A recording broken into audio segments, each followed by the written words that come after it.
کیسے ہو جی؟ وہ اس کی کھڑکی پہ پورا جھکا کھڑا تھا۔ گلاس اس کے ہاتھ میں کانپا۔ بے اختیار اس نے شیشوں پر چڑھانا چاہا مگر اس کے ہاتھ درمیان میں تھے۔ ڈرو نہیں باجی جی، میں آپ کی دوست ہوں، ڈولی کہتے ہیں مجھے۔ ہٹو ہٹو جاؤ۔ وہ گھبرا گئی۔ خواجہ سرا کے وجود سے سستے پرفیوم کی تیز خوشبو اٹھ رہی تھی۔ اسے کراہیت سی آئی۔ ذرا بات تو سنو۔ اس نے اپنا چہرہ مزید جھکایا اور اس سے پہلے کہ وہ آگے بڑھتا حیا نے سلش کا بھرا ہوا گلاس اس کے منہ پہ الٹ دیا۔ ٹھنڈی ٹھار برف چہرے پہ پڑی تو وہ جھٹکے سے پیچھے ہٹا۔ اس نے پھرتی سے شیشہ اوپر چڑھا لیا۔ سنو جی، وہ مسکرا کر چہرہ صاف کرتا شیشہ بجانے لگا۔ بند شیشے کے باعث اس کی آواز ہلکی ہو گئی تھی اور اب وہ کوئی گیت گنگنانے لگا تھا۔ کپ کپاتے ہاتھوں سے اس نے اگنیشن میں چابی گھمائی اور گاڑی وہاں سے نکال لائی۔ بیکری کے داخلی دروازے کے سامنے کار لا کر اس نے پلٹ کر دیکھا۔ وہاں درختوں کے ساتھ وہ ڈولی نامی خواجہ سرا ابھی تک کھڑا تھا۔ وہ اس کے پیچھے نہیں آیا تھا اور اب گھا بھی نہیں رہا تھا، بس خاموش گہری نظروں سے اسے دیکھ رہا تھا۔ اسے بے اختیار جھرجھری سی آئی۔ کہاں رہ گئی یہ دونوں؟ اس سے جھنجھلا کر ہارن پہ ہاتھ رکھ دیا۔ پھر گردن موڑ کر دوبارہ دیکھا۔ وہ ابھی تک اسے ہی دیکھ رہا تھا۔ ارم اور زارا کو ڈراپ کر کے وہ سیدھی اپنے کمرے میں آئی تھی۔ ڈنر کا وقت ہونے والا تھا۔ اس نے یہ کپڑے ڈنر کی مناسبت سے ہی پہنے تھے مگر جوس چھلکنے سے ذرا سا داغ پڑ گیا تھا۔ اسے جلدی سے دوپٹے کا وہ حصہ دھو کر اسے استری کیا۔ اسے رہ رہ کر وہ خواجہ سرا یاد آ رہا تھا۔ اس برادری کے لوگ اکثر آ کر پیسے مانگتے تھے مگر ایسی حرکت تو کبھی کسی نے نہیں کی تھی۔ اس خواجہ سرا کی عجیب نگاہیں اور انداز اسے پھر سے جھرجھری آئی۔ پھر جب اپنی تیاری سے مطمئن ہو کر وہ باہر آئی اور لابی کا دروازہ کھولا تو پاؤں کسی چیز سے ٹکرایا۔ وہ چونک گئی۔ دروازے کے ساتھ فرش پر سفید ادھ کھلے گلابوں کا بوکے پڑا تھا۔ وہ جھکی اور بوکے اٹھایا۔ ساتھ میں ایک بند لفافہ بھی تھا۔ وہ دونوں چیزیں اٹھا کر سیدھی ہوئی اور لفافہ کھولا جس پہ حیا سلیمان لکھا تھا۔ اندر وہیں سفید بے سطر چکور کاغذ تھا۔ اس کے وسط میں اردو میں لکھا تھا، امید کرتا ہوں کہ آپ کا آج کا ڈنر اچھا گزرے گا۔ اس نے لفافہ پلٹ کر دیکھا۔ کہیں بھی کچھ اور نہیں لکھا تھا، بس لفافے پہ گزشتہ روز کی مہر لگی تھی۔ یہ کون تھا اور کیوں سے پھول بھیج رہا تھا؟ وہ بکے اور خط کمرے میں رکھ کر سارے معاملے پہ الجھتی باہر آئی۔ تایا فرقان کے گھر خوب چہل پہل لگی تھی۔ لاؤنج میں سب کزنز بیٹھے تھے۔ ایک طرف خواتین کا گروہ خوش گپیوں میں مشغول تھا۔ مرد حضرات یقیناً ڈرائنگ روم میں تھے۔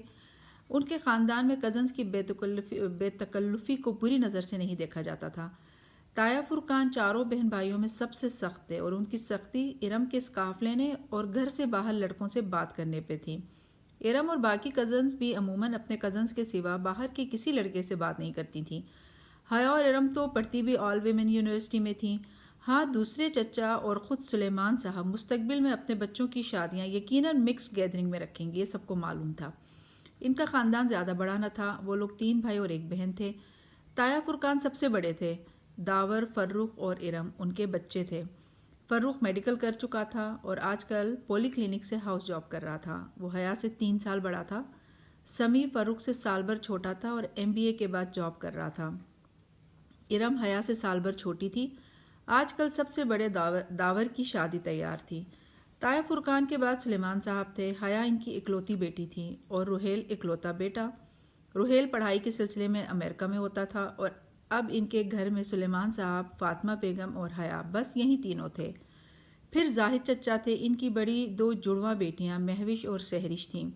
پھر بیٹا رضا انجینئر تھا۔ سب سے چھوٹی بیٹی ثنا O لیول کر رہی تھی۔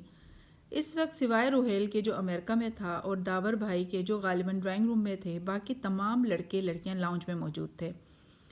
لڑکیاں کارپٹ پر دائرہ بنا کر بیٹھی تھیں۔ ارم کے ہاتھ میں ڈھولک تھی۔ اس کا دوپٹہ سر سے ڈھلک کر کندھے پہ آ گیا تھا۔ اگر ابھی تایا فرقان آ جاتے تو وہ فوراً اس کو سر پر لے لیتی اور وہ مہوش، سہرش اور ثنا کے ہمراہ سر ملا رہی تھی، جبکہ رضا، فرخ اور سمی اوپر کرسیوں پہ بیٹھے مذاقاً لڑکیوں کی طرف فکرے اچھال رہے تھے۔ ہیلو ایوری ون، وہ سینے پہ ہاتھ باندھے چلتی ہوئی ان کے قریب آ کر رکی تو سب کی نگاہیں اس کی جانب اٹھیں۔ سفید چہرے کے دونوں اطراف میں گھرتے سیدھے سیاہ اور بال اور بڑی بڑی کاجل سے لبریز آنکھیں۔ وہ تھی ہی اتنی حسین کہ ہر اٹھتی نگاہ میں ستائش امڈ آئی۔ حیا کیسی ہو؟ آؤ چلو ان لڑکوں کو ہراتے ہیں، آؤ بیٹھو نا۔ بہت سی آوازیں اس سے ٹکرائیں۔ مگر اس نے بے نیازی بری مسکراہٹ سے شانے اچکائے۔ پہلے میں سائمہ تائی کی کچن میں ہیلپ کروا دوں۔ اس نے ارم کی امی کا نام لیا جن کو اس نے آتے ہوئے اٹھ کر کچن کی طرف جاتے دیکھا تھا۔ سائمہ تائی نے یقیناً اس کو آتے نہیں دیکھا تھا، ورنہ اسے بلوا لیتی۔ ارم سے زیادہ سمجھدار تو بقول ان کے حیا تھی۔ سائمہ تائی کے پیچھے زاہد چچا کی بیگم عابدہ چچی بھی چلی گئی تھی۔ اب صوفے پہ حیا کی امی فاطمہ بیگم تنہا بیٹھی تھیں۔ اماں میں ذرا سائمہ تائی کے ساتھ ہیلپ کروا دوں۔ ان کو اپنی طرف دیکھتا پا کر اس نے اپنی بات دہرائی تو انہوں نے مسکرا کر سر ہلایا۔ وہ مطمئن سی آگے بڑھ گئی۔ راہداری پار کر کے کچن کے دروازے کی سمت بڑھی ہی تھی کہ سائمہ تائی کی تیز آواز سماعت سے ٹکرائی۔ جیسے میں جانتی ہی نہیں ہوں کہ یہ سارے رنگ کس لیے ہوتے ہیں۔ ایک میرے ہی بیٹے ملے اس کو پاگل بنانے کے لیے۔ وہ بے اختیار 2 قدم پیچھے دیوار سے جا لگی کہ سائمہ تائی کس کی بات کر رہی تھی۔ تبھی میں کہوں بھابھی کہ رضا کیوں ہر وقت حیا کرتا ہے۔ وہ عابدہ چچی تھی۔ اپنے نام پہ وہ چونک سی گئی۔ وہ کہہ رہی تھیں